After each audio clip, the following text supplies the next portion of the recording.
I must have been 6 or 7 when I lived in Lebanon. The country was ravaged by war at the time, and murders were common and frequent.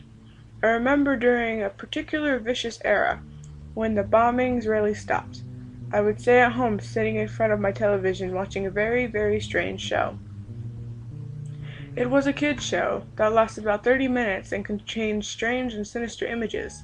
To this day, I believed it was a very thinly veiled attempt on their part of the media to use scared tactics to keep kids in place, because the morals of every episode revolved around very uptight ideologies.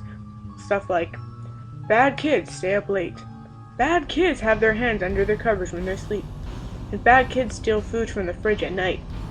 It was very weird, and in Arabic to top it off. I didn't understand much of it, but for the most part the images were very graphic and comprehensive.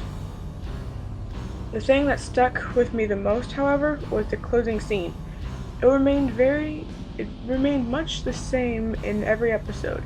The camera would zoom in on an old, rusted, closed door, and as it got closer to the door, strange and sometimes even agonizing screams would become more audible.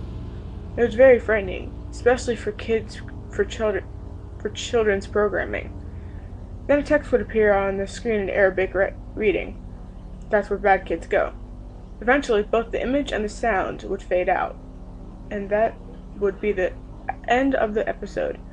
About 15 or 16 years later, I became a journalistic photographer.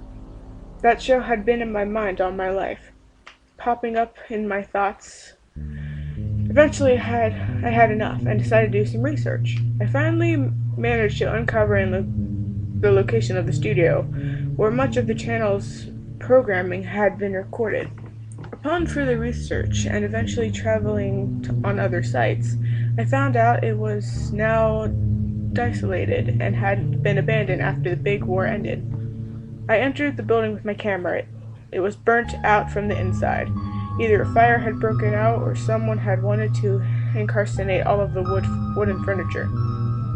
After a few hours of cautiously making my way into the studio and snapping pictures, I found an isolated, out-of-the-way room. After having to break through a few old locks, I managed to break the heavy door open.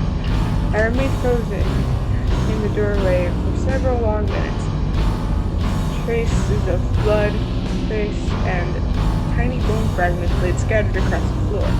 It was a small room, and all extremely morbid scene. What truly frightened me, though, what made me turn away and never want to come back, was the bolted cage microphone hanging from the ceiling